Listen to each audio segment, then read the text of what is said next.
Olá pessoal, Paulo Costa aqui da CAI Técnica Treinamentos Automotivos e dando continuidade ao nosso primeiro episódio, né? Nós estamos agora, logicamente, no segundo episódio da nossa série sobre sonda lambda, né? Então, no primeiro episódio nós abordamos a sonda lambda de banda estreita, né? E antes de passar para o sensor FR, eu quero mostrar para vocês aqui um sinal da sonda lambda de banda estreita, a sonda lambda de salto ou convencional, como nós chamamos, certo? Ele é captado através do osciloscópio, né? Então nós conseguimos ver mais detalhes bem mais detalhes com relação ao sinal da sonda e, consequentemente, isso nos dá também mais poder para fazer o diagnóstico. Então, mais subsídio para fazer o nosso diagnóstico, né? Então aqui nós estamos na plataforma onde é hospedado no nosso curso, na Hotmart. Então, na nossa aula 7, né, análise avançada da sonda lambda, sinal de controle do aquecedor. Então, nós podemos ver aqui o sinal da sonda. Ok? Então, nós temos aí a sonda lambda funcionando de uma forma bastante satisfatória, né? É claro que esse carro ele não está revisado, não foi revisado, né? Foi revisado já há um tempo atrás, né? Mas você vê que nós vemos que a sonda lambda ela tem uma coerência no sinal, tanto do tempo em pobre, né? E quanto do tempo em rica, né? E a frequência dela, apesar de estar em marcha lenta, nós temos que testar também em cargas parciais, porque a gente tem que saber diferenciar. Uma coisa é o diagnóstico da sonda lambda, né, para saber se ela está funcionando bem.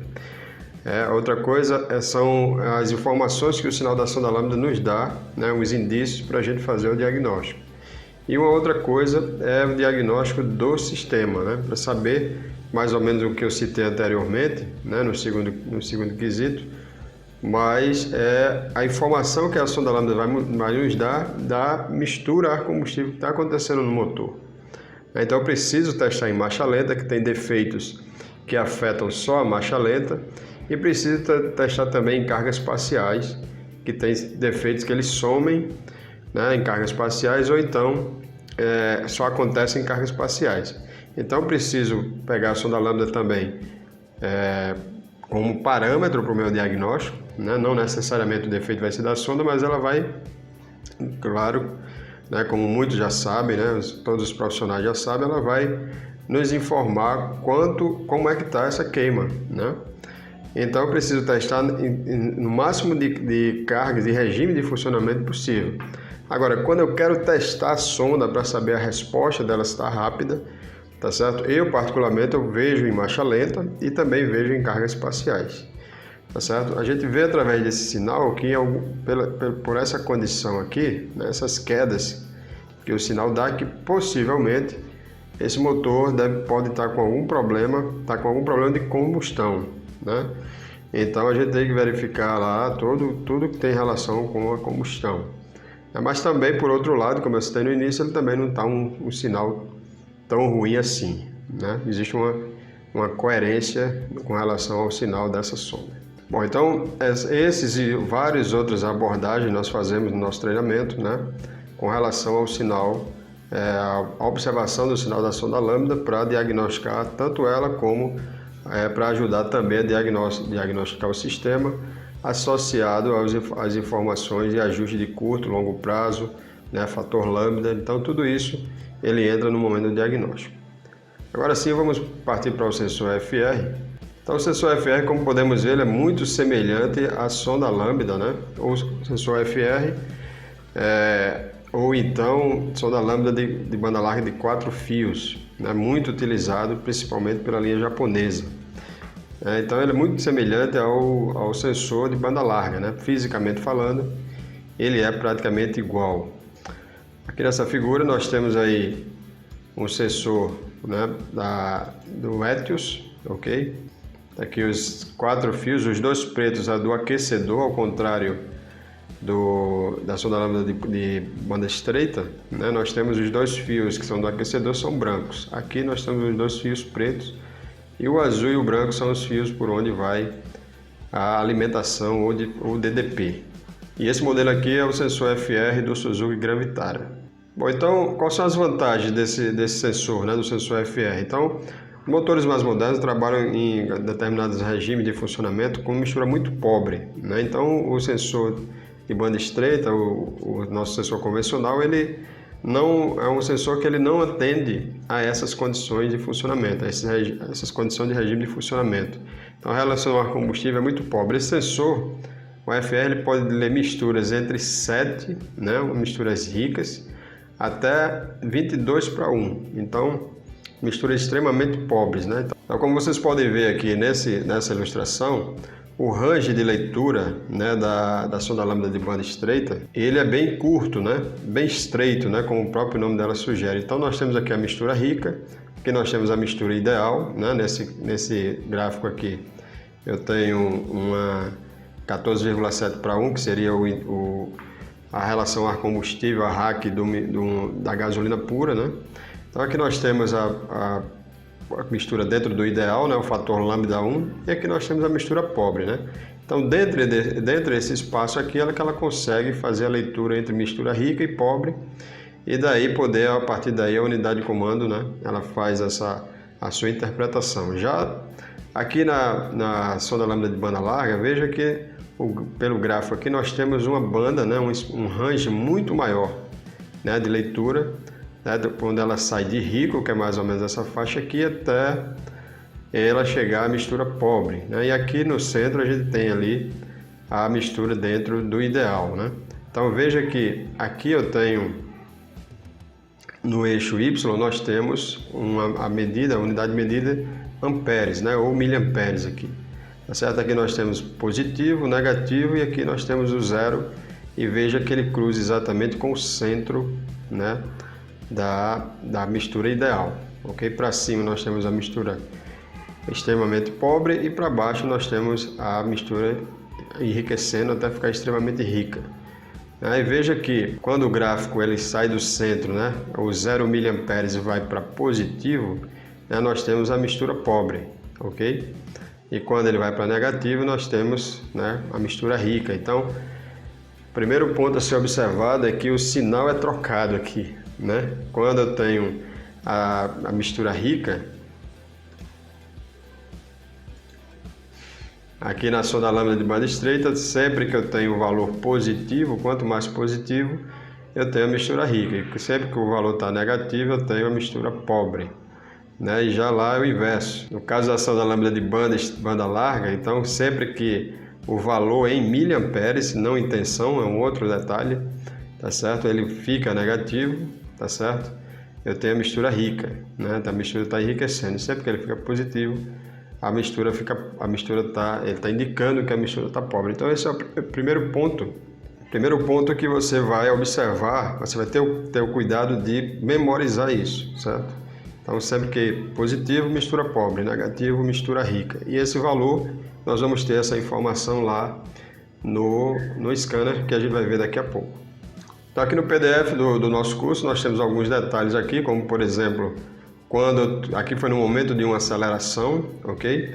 Então o sinal negativo, nós temos aqui nesse sistema, isso é outra coisa também que varia bastante de sistema para sistema, como os títulos vão se apresentar, né, os títulos dos parâmetros. Mas aqui ele dá como sinal negativo a tensão mais baixa de alimentação da sonda lambda e sinal positivo, né, a tensão mais alta. Sempre nesse sistema específico é no Honda, tá certo? Um Honda Civic, ok? 2015. Então sempre que nós temos uma aceleração, então o valor ele cai o valor, tá certo? Do sinal negativo. O valor do sinal positivo ele permanece fixo, ok? E também veja que acompanhando também o valor em miliamperes, ele também cai. Veja que na mesma linha aqui, quando nós tivemos a aceleração, que é o enriquecimento da mistura, melhor dizendo, então nós temos aí a queda de tensão, ok? Então a tensão cai em vez de subir, né, com o enriquecimento, e o valor em amperes, né, o parâmetro em amperes, ele também cai, ele também fica negativo. Bom, então como é que funciona esse sensor, né? Então vamos ver aqui numa figura em corte. ou melhor, num diagrama. Então nós temos aqui representando aqui o heater, o aquecedor, tá certo? Nós também temos o aquecedor com alimentação positiva e sinal controle PWM, da mesma forma que é na sonda convencional. Nós temos aqui a representação do ar atmosférico, que também, essa sonda também, um dos eletrodos está exposto ao ar atmosférico, tá certo? Nós temos o ar, melhor, os gases de descarga, onde tem a presença, né, nas condições normais de 2% de oxigênio aproximadamente. Ok? E nós temos o eletrodo também, o eletrodo negativo, né? O eletrodo positivo e o eletrodo negativo. Mas o que nós podemos ver aqui é que esse sensor, ele é alimentado, ok? É alimentado com 3 volts nesse eletrodo e aproximadamente 3,3 volts nesse outro eletrodo aqui, tá certo? Então, se nós desconectarmos a tomada, nós vamos encontrar uma tensão de referência, né? Essa diferença de potencial. De um lado, nós vamos ter aproximadamente esses valores que nós temos aqui, tá certo? Então, no momento em que houver um desequilíbrio do oxigênio, da mesma forma como acontece na outra sonda, essa também é uma célula de Néstor, então nós vamos ter um fluxo, né, a migração dos íons, né, de oxigênio. Então, através desse circuito aqui dentro da unidade de comando, ela vai ficar monitorando, ok, esse fluxo desses elétrons, né, que hora vai estar positivo, hora vai estar negativo, e vai ser esse valor em corrente elétrica que nós vamos verificar, vai ser mostrado e nós vamos ter como parâmetro, tá certo, lá no scanner, ok? Que nós vamos mostrar para vocês. Então aqui, pessoal, nós temos a tensão de 3,3 volts. Nesse caso aí, esses parâmetros foram captados em um Toyota Etios, certo? Então, nesse veículo, ele não mostra em amperes, ok? Em miliamperes. Isso é uma outra coisa que a gente aborda bastante no treinamento. Esses valores, tá certo? Os parâmetros, eles mudam de sistema para sistema, então exige realmente muita prática. Aqui nós temos um valor de 3,3 volts. O objetivo da unidade de comando vai ser manter esse valor em 3,3 volts, ok? Então ela vai ter todo o trabalho dela, que nós explicamos no treinamento, para poder manter esse valor fixo em 3,3 volts. Então aqui no raster, nós temos aqui em condição de marcha lenta, numa condição normal de funcionamento, nós temos esse valor. Então veja o que vai ocorrer quando a mistura estequiométrica, o valor fica na faixa de 3,3 volts. Quando eu tenho uma mistura pobre, então o valor sobe bastante.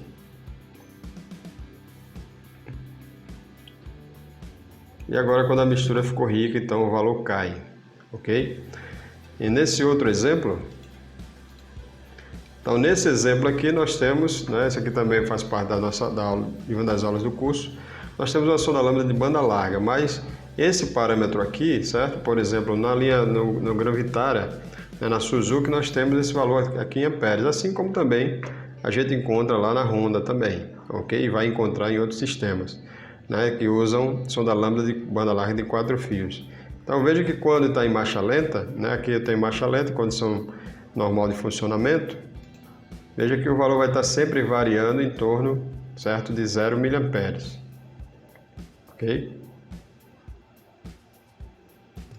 Então enquanto está nessa última casa decimal, tá certo, na segunda casa decimal após a vírgula, ele sempre está em condições normais. Quando ele começa a ter realmente um problema de mistura rico ou pobre, nós temos as duas casas decimais alteradas ou até a primeira casa aqui também, né? Em algumas condições de funcionamento muito ruim, então mistura excessivamente pobre, né? Nós vamos ter o valor sempre positivo, né? Quando mistura excessivamente rica, nós vamos ter o valor negativo. Então, pessoal, essa foi a abordagem que nós queríamos fazer, nós nos propomos a fazer com relação à sonda lambda de banda larga de 4 fios, ok? Então, nós abordamos aí a sua característica física, o seu princípio de funcionamento e o comportamento dela, né, com relação aos parâmetros, né, como é que o parâmetro dela vai se comportar. Nós temos, em alguns casos, o valor em miliamperes, nós temos aqui, em alguns casos, o valor em tensão. Agora é importante salientar que, diferentemente da sonda lambda de banda estreita, onde eu faço o mesmo sinal que eu tenho no scanner, eu devo ter lá né, lá na tomada, quando eu vou fazer o teste, seja com multímetro ou com osciloscópio. No caso da sonda lambda de banda larga, isso aí vai mudar, tá certo? Então, se eu esperar a mesma tensão no scanner, muitas vezes a tensão do scanner é uma tensão fictícia, tá certo? Tem isso também, é um parâmetro calculado para que a gente tenha uma referência. Aí isso exige também, né, bastante prática, né, das diferenças dos diversos sistemas e até mesmo dos scanners, ok? Então, é uma coisa que a gente também frisa bastante no treinamento. Então, creio que nós conseguimos dar um panorama aí do funcionamento do que se trata a sonda lambda de banda larga, né? Qual é a sua proposta, por que ela veio, né? Então, motores que trabalham com misturas extremamente pobres, então a sonda lambda de banda estreita ela já não iria atender, né? Principalmente é isso aí, entre outros detalhes, ok? E espero que tenha ajudado, tenha contribuído com você, para que você possa ter uma melhor compreensão desse outro modelo, né, tão comum agora nos carros nacionais, né, os carros que rodam aqui no Brasil. Ok? Então, se gostou, deixe seu like, compartilhe, tá certo? Se não é inscrito no nosso canal, inscreva-se, ok? E espero que realmente tenha contribuído com você, para que possa ajudá-lo a melhorar o seu diagnóstico. Se você quer se aprofundar mais, né, quer realmente conhecer o funcionamento, saber todos os detalhes, testes, né, como é que a gente faz o acompanhamento via scanner, via osciloscópio, via multímetro, tá certo? Desde a sonda lambda convencional, que a gente também tem muito, né, para passar nesse treinamento, a gente passa bastante detalhes, né, muitas vezes a gente não vê por aí, tá certo? Baseado na nossa experiência ao longo do tempo. Então, é só você entrar em contato conosco que nós fazemos questão de esclarecer mais para você sobre o nosso treinamento. Ok? Vou deixar aqui na descrição do vídeo, como sempre, vou deixar o link para que você possa acessar, conhecer melhor o treinamento a partir do nosso blog, e de lá você consegue também acessar a Hotmart para poder fazer a sua inscrição. Ok? Forte abraço, sucesso e até o próximo episódio. Um abraço.